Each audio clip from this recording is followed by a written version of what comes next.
Welcome to the wonderful world of dance, bringing you exclusive interviews with top dancers and choreographers and reviews of the world's best companies across the globe. You can find lots more on our website at thewonderfulworldofdance.com. Hi, this is Savannah Saunders from The Wonderful World of Dance, and today I'm at the Canadian Embassy with Emily Molnar, the Artistic Director for Ballet BC, or Ballet British Columbia. And we're here to talk about the new tour that's coming to the UK next year. Hi, Emily. Hello, Savannah. So, first of all, tell us about Ballet BC, or full name, Ballet British Columbia. Ballet British Columbia is over 30 years old. Wow. It was founded in 1986, and it was always founded with the premise that it would be a contemporary ballet company. It's always been kind of a mid-sized company. We're one of 5 major ballet companies in Canada. We're the largest dance organization in BC, British Columbia, as you've mentioned. What's really unique about 8 years ago, I became the artistic director, and we've really turned the focus onto what is contemporary within ballet and being more of a creation-based company. What does that mean? It means that about 3/4 of our repertoire are new works that are made on us. So that really helps to kind of follow our vision, which is to work on building 20th and 21st century repertoire and to really have a global conversation. So not only with our Canadian artists and choreographers, but also with internationally. So since 2009, we've created 45 new works. And in some cases, we've brought choreographers into Canada who have never been seen before. So we're quite excited. And we base in Vancouver, so we're based in Vancouver, so we perform there 3 times a year, but we tour about 8 weeks of the year. Wow, that is such an exciting premise for a ballet company to create so much unique work, and particularly contemporary work, as you say. So for those who don't quite know, well, what is contemporary ballet compared to ballet, if they want to go off to the theatre, what can audiences expect, or how would you define contemporary ballet? It's a challenging thing to define. One, because one could argue that a great classical dancer today, if they're fully alive and inhabiting the work, they are a contemporary dancer doing classical work. For me and for the company, what is kind of our point of view on contemporary ballet is our dancers, first of all, are classically trained. So, and we work on point, with point work, but also on flat and all different kind of, in a variety of different ways. But that the training inside of the dancer's body comes first from a classical root. What we do with a choreographer then is that we build a language each time we make a piece. So you're not actually seeing our work, when you go to see a piece by Ballet BC, you're not necessarily seeing classical ballet in its codified form on stage, but it would not look the same if there wasn't the ballet training. So there is still a very strong sense of articulation in the body, of versatility and virtuosity in the body that comes from that classical training, even if we're not dancing original classical steps. But it does come out in their ability of each of the dancers to work with the choreographer and build almost like a new dictionary each time we make a new piece. So we have dancers who can improvise fluently, can also, we take ballet class every day, so it's very much in our training. And then I kind of describe what we do with contemporary ballet a bit more like a jazz musician. So you have to have great classical music training to be a great jazz musician. So that's kind of the departure of what I would say is contemporary ballet, where you're still holding on to its training, but you're kind of going that step further in developing movement invention when you actually deal with the repertoire. I love the analogy with the jazz. I think that is a wonderful analogy. So tell us about some of the work which you're bringing over to the UK as part of the tour next year. We're first of all very excited. Obviously we have a very special relationship with the UK coming from Canada. But to be able to come for 3 weeks into a market that has such a wonderful attention on international dance. We're proud to be able to bring a program of 3 female choreographers. Brilliant. So the works originally were done for Ballet BC or brought to Ballet BC at different times, but later on I curated the evening with the intention that, 3 very important female voices would come together, and I thought that was a nice way to demonstrate our vision. 2 of the works are existing works, so were not made for us, but so it's unusual, but we're very excited to have them. So one of the works is by Crystal Pite, who you're probably familiar with. She has her own wonderful company called Kit Pivot, but is obviously seen all over the world. Crystal actually is a former member of Ballet British Columbia. She danced with us. She also choreographed with the company in her early years when she was starting out. She created a beautiful work called Solo Echo for Netherlands Dance Theatre in 2012, and that is the work that we are bringing on the program. Another great company. Another great company. It's a beautiful piece. It has all of the kind of the signature moments that I think are signature references to Crystal's choreography today. It's like a beautiful, precious poem, and it's to the music of Johannes Brahms. It's gorgeous. I could talk in more detail, but it's a very exciting work for 7 dancers. That is really about one person seen through 7 different people. Mm-hmm. Another piece that we're bringing is by a really exciting Israeli choreographer by the name of Sharon Ayel. It's also, she works very closely with her partner Guy Bahar. So the work is called Bill. It was made for the Batsheva Dance Company. We are very lucky to have the work. We're the first company in Canada to work with Sharon. If you haven't seen Sharon's work, it's hard to describe. It's fascinating. It's pulling on so many, often people say it's like looking at the past and the future at the same time. She's really dealing with images of the sensory body. There is an enormous expression that comes out and a beautifully crafting of a very large group. Everyone's dressed the same, and it's one person from many different angles, but midway through the piece, it's like this brain kind of comes out on you, and it's this fascinating world. She creates really another world. Very, very exciting choreographer. Last work on the program is a work that I made for the company called 16 Plus a Room. Fantastic. So I have the joy of not only getting to be the artistic director, but every once in a while during a season to be able to choreograph, and I love it. It's like putting on another hat. And it's just a delight. I worked very closely with the dancers, as do a lot of choreographers. They participate very collaboratively in the work that we make. And I created a second version to it, so the version that we're bringing is the most revised. And it really is this idea, if you put 16 people in a room and you start tipping it, as if it's a metaphor for the unknown, what are the patterns that come out of that, and how is that a reflection of our world? It's a study of time. I'm definitely going to come back to your choreography, but just a little bit more about the tour. You're going around, not just in London, you're actually going quite far in the UK. Why was that important to the company, to this tour? Well, first, it's important for us to tour. It's important for us to tour beyond Canada, internationally. It's important for us to go to smaller and larger communities. What it does for us is it teaches us about dance. It teaches us about the work. It helps us develop also the work. Being able to come to London was the starting point, and of course it's a huge honor to be able to go to Sadler's Wells, and also just the work that's coming out of there, the artists that are kind of influencing dance today. It's really, really special and an extraordinary privilege. But to be able to then extend that and go through into the communities to do workshops, to work with the next generation of dancers, and to really have that additional conversation, and then to be able to show them the work is as important as going to the really large venues. It's that diversity of conversation and that being able to kind of stretch that profile is very important to us, and the communities want to see it. And the Dance Consortium here in the UK is very unique in the way that it curates this type of touring, this ability. It's so thoughtful and so it's so important to the development of dance, not just in this country, but also what it says to the rest of. It's really influencing. We're able to. It's influencing a lot of people. The way, the attention that dance is being given, and the way that it's being programmed, and that relationship that's being built between communities. It is a very unique environment. Yeah, it's a very, very special environment. I agree with you, absolutely. So tell us about your role as the artistic director. You took up the directorship after being a dancer yourself. And you talked about some of the way in which you've influenced the company.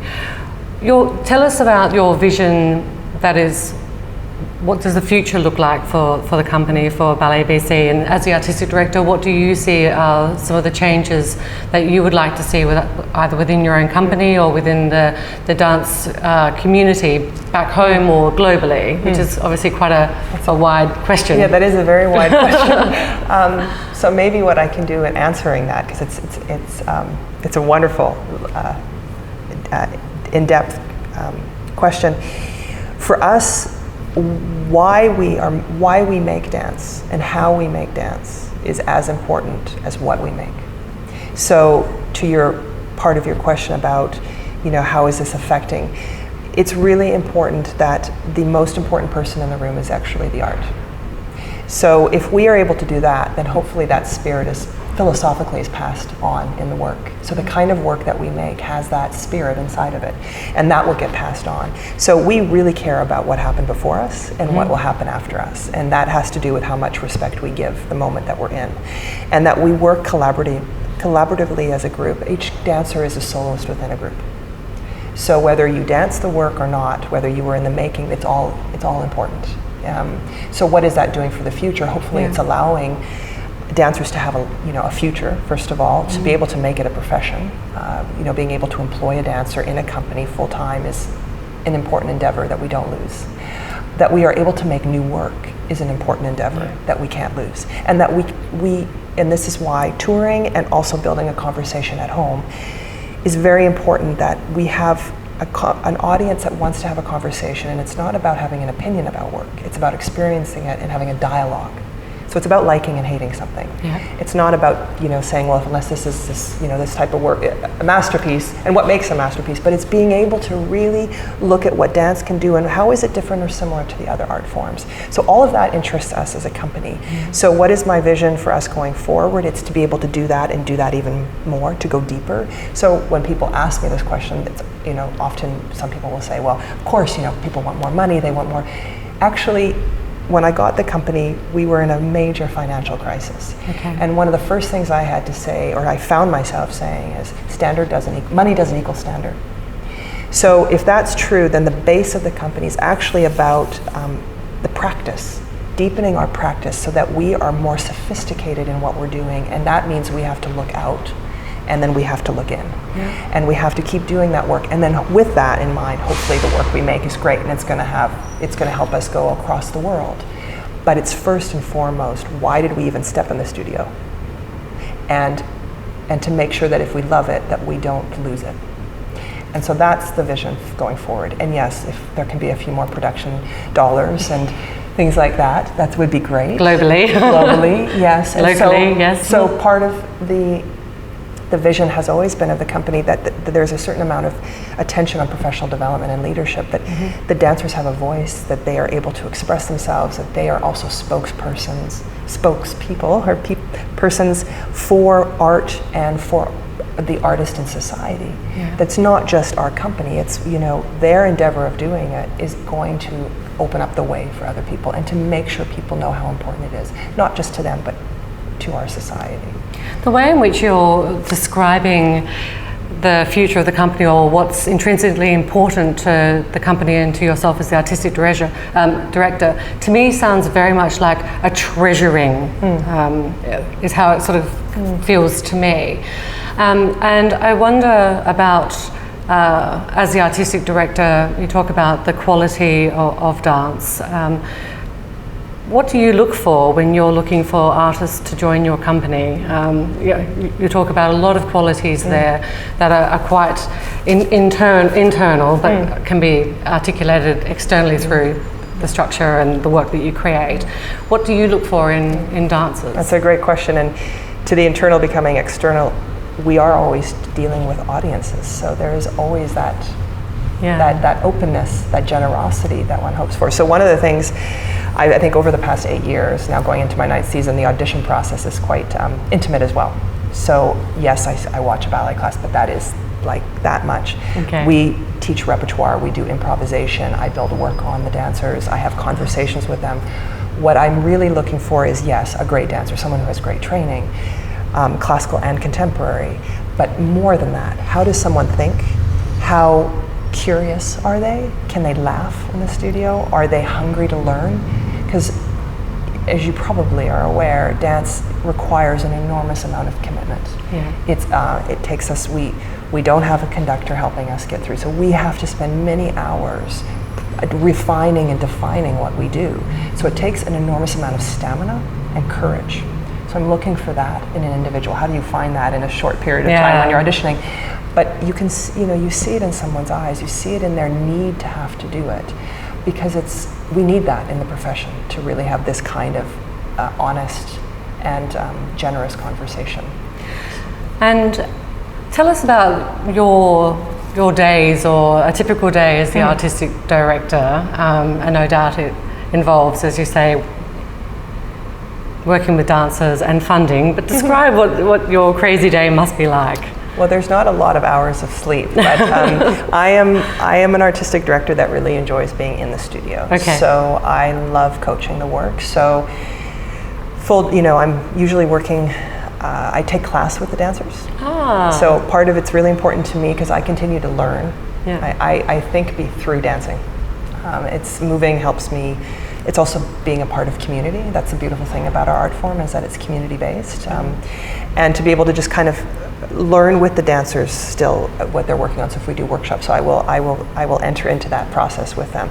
Then I'll sometimes be rehearsing 6 hours a day, because that's our rehearsal day. So after class, and then in the morning before we start, during the afternoons, I'm in meetings. In the evening, I'm doing all the administrative work. I'm responsible for all the curating and programming and contracting, and I am a director that also looks at the finances and does. Although we have a wonderful team of people who are involved in that too, I am someone who takes that very seriously, and connects that to it not being a hindrance to what we can create, but my knowledge of that and my ability to work in that part of the company is important to also get, being able to create possibility. So yes, they're very full days, and I wouldn't say that there are many days off. But I am lucky to say that I love what I do, and I find it's important to do. And how do you feel that, having been a professional dancer prior to your directorship, but also being a principal dancer with Ballet BC previously, how has that influenced how you've approached the artistic director role? Do you feel that it has? Certainly it has. I wouldn't say that someone has to have danced to be an artistic director, just as I would say that I don't think someone has to have danced to be a great teacher. But I think that my time both in companies, the National Ballet of Canada being a classical ballet company, and then working with William Forsythe in Frankfurt Ballet, which was a more contemporary ballet company, that I was, privy to different structures, also between Canadian and the European models, but then to also be a freelance choreographer and a project-based artist. I was able to learn about that whole infrastructure. So my experience has helped me understand the nuts and bolts of the profession, and I think it's given me the ability to see things. I also asked a lot of questions when I was dancing that weren't just about myself as a dancer. It was I was fascinated from quite an early age about how we were developing artists, how we were coaching, why people were dancing, how people's careers paralleled their life. I was fascinated with the structures of the companies and the decisions that we were making, and it sometimes made me a little bit more of a challenging dancer because it wasn't just about myself dancing. So I think I was fascinated about how do you create a culture within a company for many, many years, and what does that mean for the future of dance? And so you've taken that insatiable appetite for knowledge and understanding structures and applied it to Ballet BC. One, because when I got Ballet BC now, 8 years ago, we were in bankruptcy protection. Oh no. So, and it had 20 something years behind it. So this was a company that I had watched as a young student at the National Ballet School. It had a history, it had an importance in the country, but it was at this moment of crisis. And so I looked at it as a study, and a lot of people thought I was a bit insane taking the job, but I also went, this is actually, if I want to study the culture of a company, of an organization, and to me it was almost like a dysfunctional individual, it was like an alcoholic, almost. How do you change the habits of an organization from within? This is what, unfortunate as it was, would be really the only way to really study this, is by trying to actually work on something that needs this kind of help. And so that's what we started 8 years ago, and now we're in the 9th season of that renewal. And so how did you transform the company? What did you do to bring it back from the brink of becoming something that no longer existed? There were a lot of things. One of the first things I did is I put the dancers at a board table as people, and I said, I'm going to work as many hours as we can, because we're going to be working with so many new choreographers. I invited over a period of time, an enormous amount of people to come that had never worked with the company. I asked for them to do me a favor because of course we didn't have very much money, and to basically show our audiences what was going on in contemporary ballet around the world, and then to start to get information from them. And then through that, the dancers were also being developed and nurtured. So we were building that from the outside and the inside, building relationships, and this kind of attention to quality of work. And that just took work. That's not something money can buy. Not overnight. Not overnight, But so it kept kind of really discussing what that was. And it hasn't been easy, but it's been very, very rewarding, and it's very beautiful to see. I love, although there are fires and miracles every day, I love watching people develop. I love watching that sense of, discovery and accomplishment, and to watch choreographers also just explore. I mean, ideas. I love ideas. So to be able to create an environment where I'm invisible, but people are supported, where they can take risks, they can fall, they can get back up, and failure is a positive thing. Absolutely. That takes time. And you talk about the developing artists and dancers. What do you feel that is really important as part of that process? You talked about, failure and support, but is there other sort of practical measures that you apply for providing dancers with not only the skills to enjoy hopefully a long career, or a longer career than perhaps in the past, but also help prepare them for the future as well, beyond their stage career? Yeah, I mean, very great question. And so of course we're looking at present needs, from the physio, the medical team that works around us, all of the different therapists that we have, or the day-to-day work schedule, the really having a two-way conversations to do. So those are all things. But to the future, I mean, now about half of the company choreograph. Really? They teach. Some of them have been doing rehearsal directing. Some of them have gone into art administration and worked on different areas. So we kind of we don't force that conversation. It's more when people show interest, we've been trying to give them an opportunity. And I get so excited when they show that interest, because once you start to teach or get on the other side of the practice of making the art, you see things that you don't usually see when you're in it. And it just opens up the conversation that happens in the studio, and they just grow. It's really, and then they also want to keep dancing longer, because they take on more responsibility. They feel like everything's kind of learning from each other, and they're developing, and so that's what I keep trying to keep an eye on, is what people need, and that everybody is quite different. So let's talk about you as a choreographer, but actually for me it's wonderful to hear that not only so many up-and-coming choreographers are being supported in your own company, but to have a program that has 3 female choreographers. It's quite a topic, of course, and a very necessary one about diversity in dance, but also supporting female choreographers in dance in what is often a male narrative world. Tell us about your approach to choreography. How would you describe your choreographic language in trying to, I guess, present works in this world that is unique and clearly wonderful, as you're bringing it over here? But tell us about your work. I, of course, had a wonderful opportunity to work for one of our great contemporary choreographers, William Forsythe, and so that. And many others, but I'd say that Bill, the kind of environment of just research and creativity and experimentation, which was so privileged to us in Frankfurt Ballet in the 90s when I was dancing there. I mean, we were making pieces as we were dancing them. I mean, he was changing them as we were dancing them. It was so much great. I mean, all of his improvisational modalities that were coming out.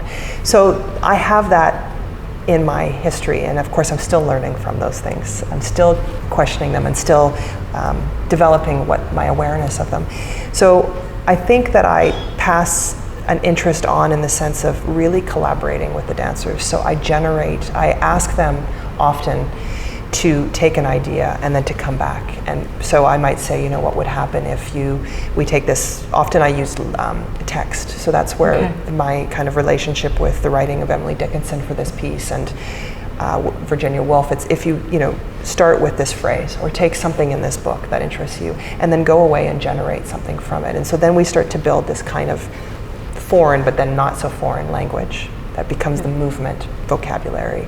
And then from there, for me, it's going back to the concept. So I really refine, I love environments, I love states of things. So for me, it's always a kind of an abstract poem in a way. It's, I'm usually, like for 16 plus a room with the study of time, my idea was that you could take all of the choreography away and just the transitions in the piece would be a frame of a piece. So it's a bit like saying, that the frame of a house is solid as well, and then you put all the furniture and decor inside. But if you remove it, there's actually a piece of architecture there that's very sound and solid. And so I was kind of studying those things. So I'm fascinated with the possibility. I often change things a lot.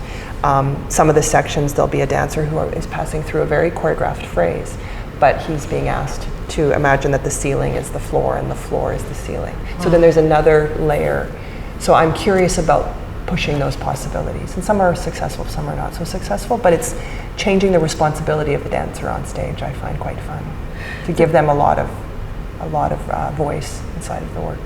And for a dancer, and having been a dancer yourself, that must be a very, on one hand, or for some dancers, a very exciting opportunity, but for other dancers it must be thoroughly frightening. Yes, but by the time working with us, they would already be less frightened. But because we're a small group, so we don't try to make this a project of 80 people or 100 people. But you're absolutely right. And so this is why training, what we are offering dancers before they become professional dancers, is very key. Because to imagine that and this already started for me with being in a classical ballet company, any company now will require a dancer to have a certain amount of tools. It's not privy to one style. It's that choreographers want access to many different ways of approaching space and time in the body. So they want the training, but they want someone who can actually throw it up and turn it around and do all kinds of things. So that has to come in earlier, has to come in before, or they spend most of their career trying to figure it out. But what if they start the career already with some of that information? Then what can choreographers create? Does that make sense? Yeah, absolutely. So, but how do you approach those kind of questions? And also, because technique takes, classical technique takes, you're always working on a tendu for the rest of your life. Absolutely. You never and find enduring. it. Enduring, that's right. So it's a work in progress always. So how do you hold that absolutely, very specific and very intricate and beautiful training and to get that technique alive, and then also hold these other ideas of constructing and deconstructing, and many other things. But how do you keep that flexible? And just going back to the fact that you said 40, how many dancers are also choreographers within the company, or budding choreographers? Of 18, there's at least 9 or 10. 9, so 40% around about, which is quite extraordinary. I'm not sure that I've heard and male that and before. female. And there's it's about interest, and so everyone's able to do it if they want. And it also helps that we have an official training body by the name of Arts Umbrella, and so they also will employ them to choreograph. They have 2 companies, a junior and a senior company, and they're beautiful dancers that are dancing all over the world. There's a number of them in Netherlands Dance Theatre, and one that worked also with Hove Schechter. So there's some. Oh, wow. So they're really great, and they are asking those questions already in their training. So they're this prime environment for these young choreographers to try stuff. And it's because it's a student body. It also, you can work with larger groups and smaller groups, and there's a certain kind of freedom without too much pressure around developing. And that's another thing I'm very curious about, is how do we develop a choreographer? Do we throw them out there with an orchestra on a large stage when they're making their first piece? Is that fair? Or are we giving them too much too soon, and then it becomes their relationship to choreographing becomes more pressured than it needs to be? And that has to do with the responsibility of those of us with structured environments that can help make it easier for choreographers. Don't forget to subscribe. We've got some incredible interviews coming up with principal ballerinas and renowned choreographers. We love dance and ballet, and we hope you'll love us. Join us on Facebook and Twitter.